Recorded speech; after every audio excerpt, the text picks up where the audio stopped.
signalé au Sénégal les dispositions qu'il fallait prendre en termes de confinement et de mise en quarantaine, de tests et de traitement des zones qui ont été effectuées, ça n'a pas été fait.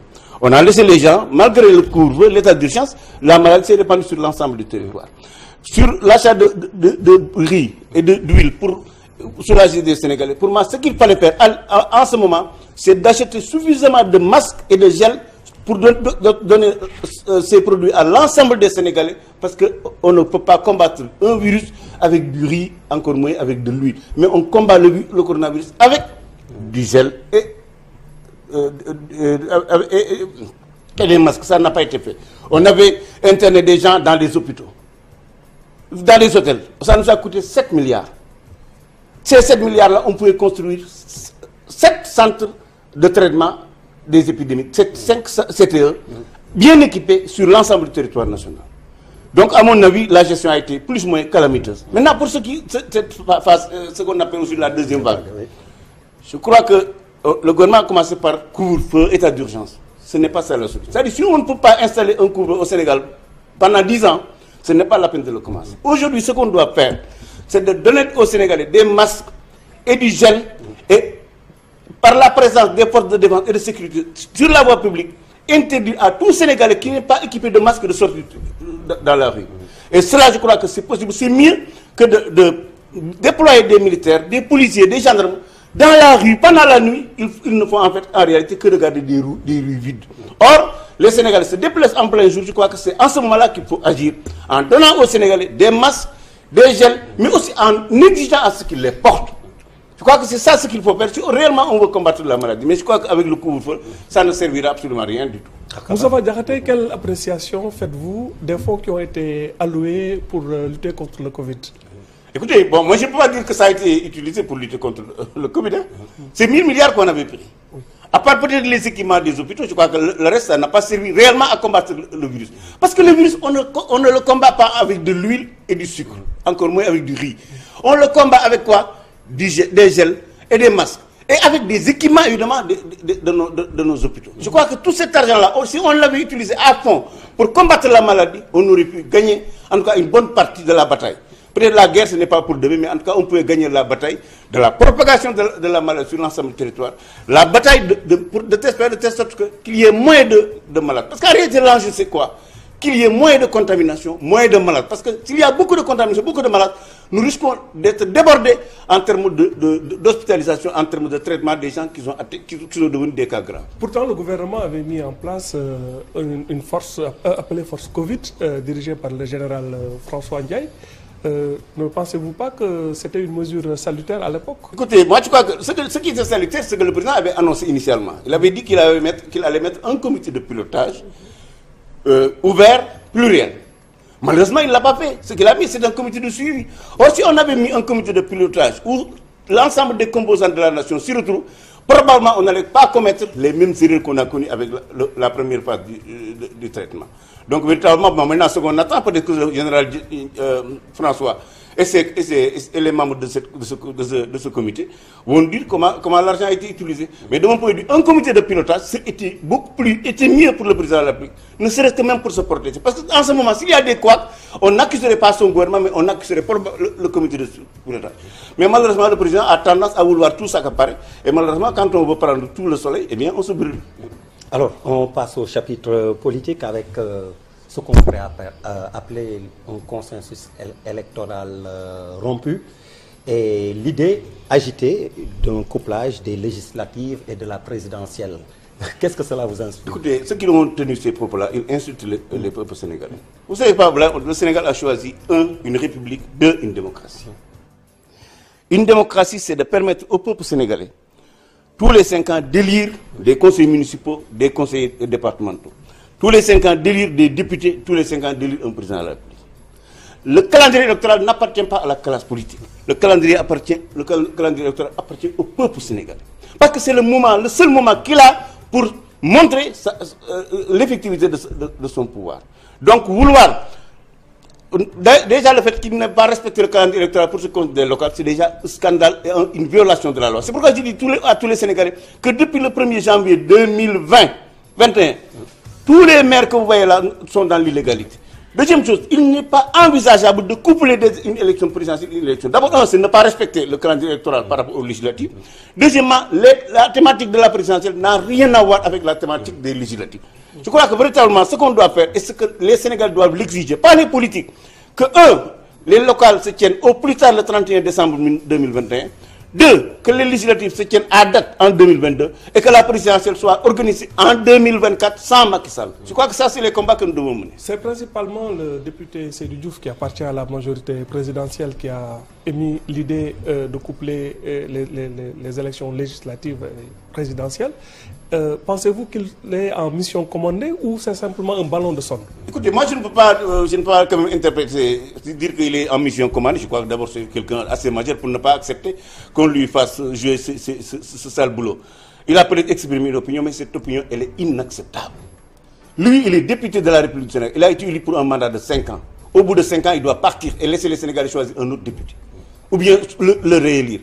Le président Macky Sall la présidence doit être organisée en 2024. C'est comme ça qu'une république doit fonctionner.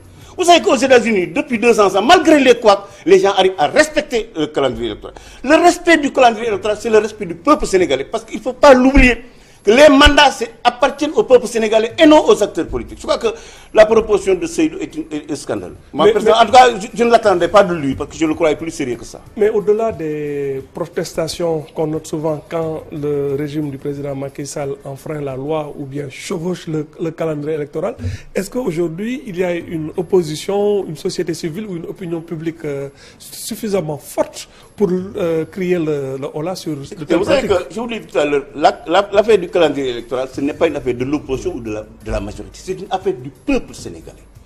C'est-à-dire, c'est le moment, quand le peuple sénégalais d'exercer son pouvoir, nous disons que nous sommes dans une démocratie, c'est-à-dire le pouvoir du peuple, par le peuple et pour le peuple. Cela ne s'exprime en réalité que pendant l'élection. Je crois que cette seule parcelle du pouvoir que le peuple sénégalais, c'est le peuple qui doit le faire respecter. Pour moi, il ne revient pas à l'opposition, encore moins à la majorité, de faire respecter le calendrier, mais c'est le peuple sénégalais qui doit l'exiger. Qui doit l'exiger et exiger de Macky Sall que les locales se tiennent au plus tard le 31 décembre, les législatives en 2022 et la présidentielle en 2024 sans sa participation. S'il passe outre.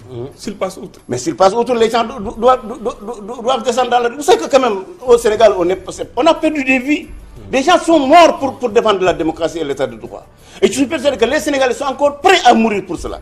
Et à ce titre, moi, je lance un appel solennel aux chefs religieux pour qu'ils arrêtent Macky Sall, pour que la violation systématique de la constitution du calendrier électoral cesse. Parce que le jour où les Sénégalais vont descendre dans la rue et que ça entraîne des morts d'hommes, ils seront en partie responsables de cette situation. Alors Moustapha Diakhaté, toujours en politique, un fait marquant, la déclaration de patrimoine de Idrissa Seck. Oui. Alors, écoutez, vous savez qu'à ce moment, j'ai deux problèmes. Qui s'est retrouvé après dans la rue. Bien sûr, parce que vous savez que moi, j'ai fait partie de ceux qui ont, à la limite, même élaboré cette loi-là, avec Mohamed Mbodj, que Dieu ait son âme. La loi dispose que personne ne peut divulguer le contenu d'une déclaration de patrimoine. Je ne sais pas qui a fait fuiter cette déclaration. À ce titre, moi, je demande à la présidente de l'OFNAC et aux autorités judiciaires d'engager des enquêtes pour trouver qui a fait ça. Ça, c'est la première chose. Je crois que c'est le plus important. Parce que vous savez que Idrissa ait des milliards, ça peut poser problème.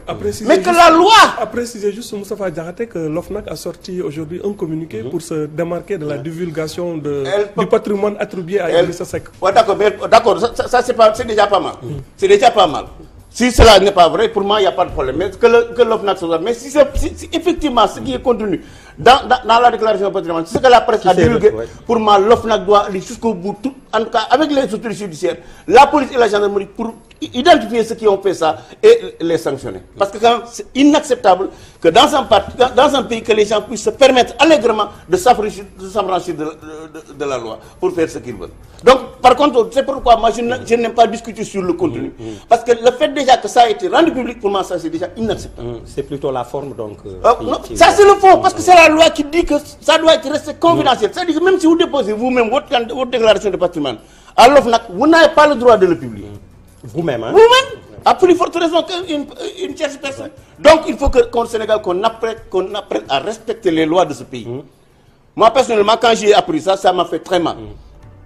Parce que quand même, j'ai fait partie de ceux qui étaient parmi ceux qui ont mis en place. Maintenant, ce que je souhaite, c'est que dans l'avenir, qu'on rende public les déclarations de patrimoine.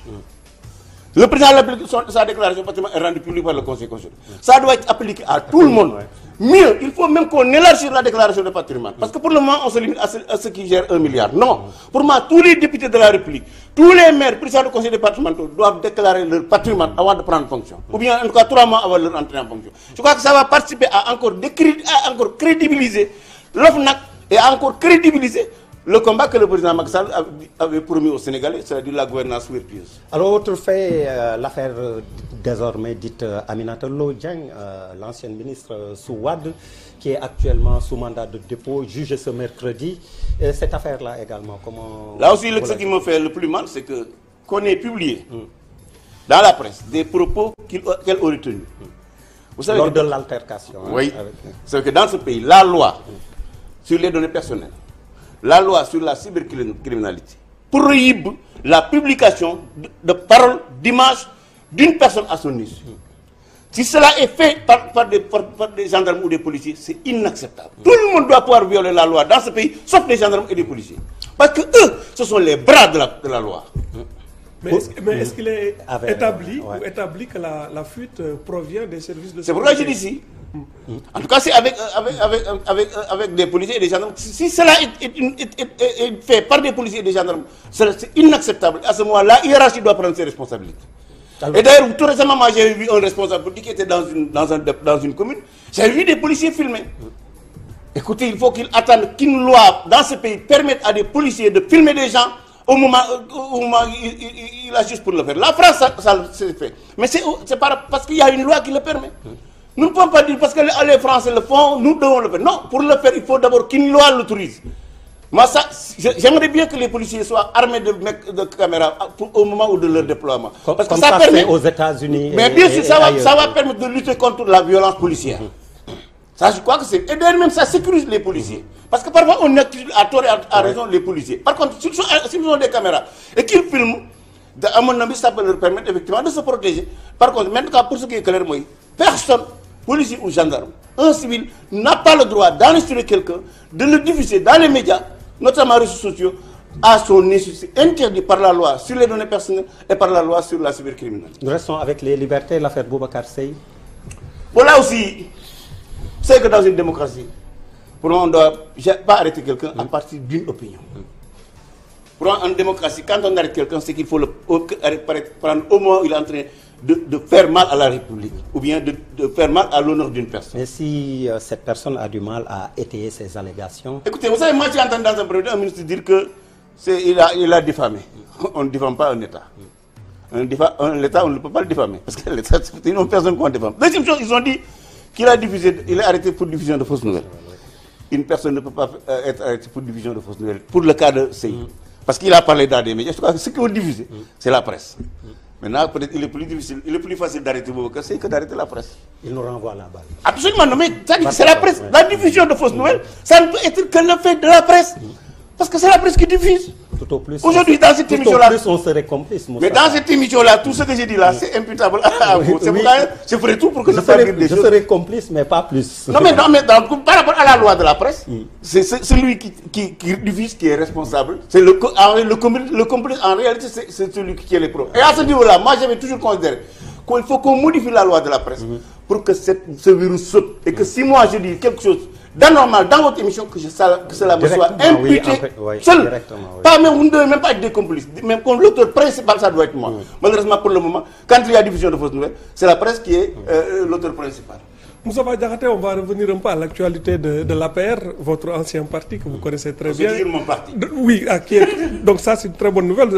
Non mais non, parce que j'ai toujours considéré que vous considérez que votre exclusion était illégale. Illégal. Donc on va rester de ce que vous considérez toujours étant votre parti, qui a été secoué par une vague de limogeage lors de la formation du dernier gouvernement, où on a vu d'éminentes personnalités, des portes du régime être débarquées manu militari. Comment avez-vous apprécié ces secousses? Ça m'a fait mal, parce qu'en fait, moi, c'est vous qui parlez de limogeage, moi j'ai parlé de purge. Il y avait une véritable opération de purge. Ça ressemble précisément à des pratiques staliniennes du temps de l'Union soviétique. En réalité, tous ceux qui avaient commis le délit d'ambition présidentielle ont été proprement écarté. Je crois que si Macky Sall s'il a fait ça, c'est pas son honneur. Parce qu'en moi, lui, quand il voulait être président de la République, mais c'est lui qui est allé vers ces gens-là. Ils l'ont soutenu, soit président élu et réélu. Pourquoi il pense que c'est lui doit être président de la République? Non, il faut qu'il arrête ça. Moi, personnellement, leur limogeage, ça me fait mal à ce niveau-là. Maintenant, le président en tant que tel, il a le droit de nommer qui il veut, de limoger qui il veut.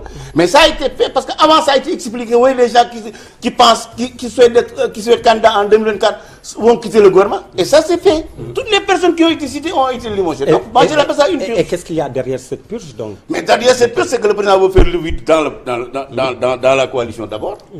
Et ensuite, maintenant, quand il fera le 8 vers 2023-2024, les gens diront que puisqu'il n'y a personne que Macky Sall, eh bien, posons le forcing pour qu'il soit candidat. Donc vous pensez qu'il n'a orchestré ce que vous appelez des purges staliniennes que dans le but de se maintenir au pouvoir? C'est la vérité. Vous savez, Marc, moi je considère que, Macky Sall ne souhaite pas organiser des élections d'ici 2024. Et deuxièmement, réélu président de la République, il va même faire sauter le verrou des deux mandats. Et quel rôle jouerait Idrissa Seck dans cette stratégie? Aucun. Ah oui? Vous savez que Idrissa Seck, Macky Sall n'attend rien de lui. D'abord, en venant, il n'a rien amené. Ah oui? Ah, mais il n'a rien amené. C'est pourquoi quand j'ai entendu dire le président, oui, il a 85%. Il a amené ses militants du Réunion. Oui, mais non, mais ça ne fait pas, ça ne fait pas 20% de l'électorat. Il n'est venu avec personne. Je me demande même est-ce qu'il est venu avec l'ensemble de Réunion. Parce qu'il y en a qui sont très remontés contre lui. Mais Idrissa ne sera d'aucun rapport pour moi par rapport à ça. Et d'ailleurs, moi, je crois que même la façon dont cela a été fait, le fait qu'il a mis là où qu'il était l'une de ses meilleures, qui le défendait le plus. Je crois que ça a négativisé l'image de Macky Sall. Donc vous ne partagez pas l'avis de ceux qui pensent que Macky Sall est un grand stratège, un grand tacticien? Non, en fait, il est peut-être tacticien, mais pas un stratège. Et puis ce qu'on attend d'un président, ce n'est pas un stratège ou d'être un tacticien. C'est trouver des réponses aux problèmes du pays. Vous savez, Barka, la situation que vit le Sénégal aujourd'hui est sans précédent dans l'histoire de notre pays. On a connu certes la traite négrière, la colonisation, on a connu des phases de sécheresse. Mais aujourd'hui, chaque Sénégalais sérieux peut se dire que je peux mourir d'ici le 31 décembre 2021 à cause de cette maladie, la Covid. Je crois que c'est sur ça qu'il doit se concentrer, pour combattre la maladie et non faire des jeux politiciens. Et malheureusement, ce qui me fait le problème, au moment où son pays souffre, au moment où il doit se mobiliser pour trouver des réponses à ces souffrances-là, il est dans la manœuvre et dans la politique politicienne. On ne l'a pas élu pour ça. Nous ne nous sommes pas battus à ses côtés pour ça. Alors, on ne peut pas terminer sans évoquer le foncier. Beaucoup de problèmes. Macky Sall lui-même a avoué que sur sa table, 80% des dossiers concernent le foncier. Récemment, il y a eu Mbour 4, il y a Tivaouane Peulh, Gadaye, ainsi de suite. Là également, c'est quoi finalement la solution? Écoutez, la solution, elle est dans la loi. En tout cas, pour ce qui concerne le domaine national, la solution est dans la loi. Et maintenant, le président Macky Sall attribue des 20 000 hectares à des gens sur le domaine national, qui sait qu'il n'en a pas le droit. Donc je crois que lui-même, il est le problème. Mais évidemment, il est la solution. Il a attribué 20 000 hectares. Mais bien sûr, vous l'avez entendu dans le Nord, il a attribué à Babacar, à Sedima, à Dengler, qui n'en avait pas le droit. Parce que la loi sur le domaine national est claire. Le président n'a pas le droit de donner 1 mm² à un privé. Il peut utiliser ces terres du domaine national pour une route, des écoles, des puits. Mais il ne peut pas donner des terres du domaine national à un privé, quel qu'il soit. Donc en le faisant lui-même, il a violé la loi sur le domaine national. Donc, je crois qu'il n'a pas besoin. Et puis d'ailleurs, lui, il est président de la République.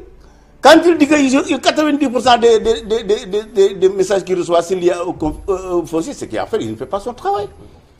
Non, il faut qu'on respecte la loi. Maintenant, pour moi, je souhaite que cette loi même soit révisée. Je dis souvent que même si une loi est bonne, une mauvaise, il faut la respecter. Maintenant, il faut se battre pour que cette loi soit améliorée. Pour moi, la loi sur le domaine national, on doit l'améliorer. Je ne vois pas en quoi un Babacar Ngom qui veut investir dans une commune ne peut pas le faire parce qu'il n'est pas de cette commune. Ça, je ne vois pas cette utilité. Au moment où il y a des terres vierges partout, je crois qu'il faut qu'on trouve un moyen pour que, des Sénégalais, et pourquoi pas même des étrangers, qui veulent investir dans l'agriculture, puissent trouver des espaces. Maintenant, il faut qu'on en fasse de telle sorte que cela ne soit pas des propriétés définitives pour ces personnes-là. Mais de mon point de vue, le plus urgent aujourd'hui, il y a déjà une réforme, enfin un rapport qui a été fait par le professeur Sourel. Il faut remettre ce rapport-là sur la table et faire pourquoi pas une conférence nationale sur le foncier au Sénégal. Et à partir de maintenant de cette conférence sur le foncier, national sur le foncier, les Sénégalais sauront à quoi s'en tenir. Pour moi, la loi du domaine national de 1964 est obsolète. Mais on ne doit pas violer cette loi pour quelque raison que ce soit. Pour ne pas en être là, pour qu'il n'y ait pas de problème, parce qu'Ariel Sibaka, si on ne fait pas attention, la première guerre civile au Sénégal sera déclenchée par le foncier. Et pour qu'on n'en soit pas là, il faut organiser une conférence nationale sur le foncier. Donner la parole au peuple sénégalais pour qu'il dise comment il entend qu'on gère le foncier, parce que le foncier appartient au peuple sénégalais. Moustapha Diakhaté, une petite provocation. Toutes ces réflexions sont très pertinentes, mais est-ce qu'elles n'auraient pas eu plus de force si vous les aviez émises quand vous étiez avec le président? Quand j'étais là-bas, je passais tout mon temps à envoyer des messages au président Macky Sall. Il recevait au minimum une 10-15 propositions chaque jour de moi. J'ai toujours fait ces propositions. Toujours. Et il répondait pas. Parfois, il les prenait en charge, parfois, il ne répondait pas. J'ai toujours... D'ailleurs, vous savez qu'à un moment donné, je me rendais compte que je le gênais beaucoup. Parce que moi, quand j'ai une idée, je l'exprime. Soit dans le bureau ou ailleurs. Mais puisque j'avais la possibilité d'accéder à lui, eh bien, je le lui disais de vive voix. Ou bien je lui envoyais par texto, par WhatsApp, ou bien par mail. Vous savez que par élégance, je n'oserais jamais publier ces correspondances que j'ai eues avec Macky Sall. Mais bon, c'est lui qui est chargé de gouverner le pays, de définir la politique de la nation.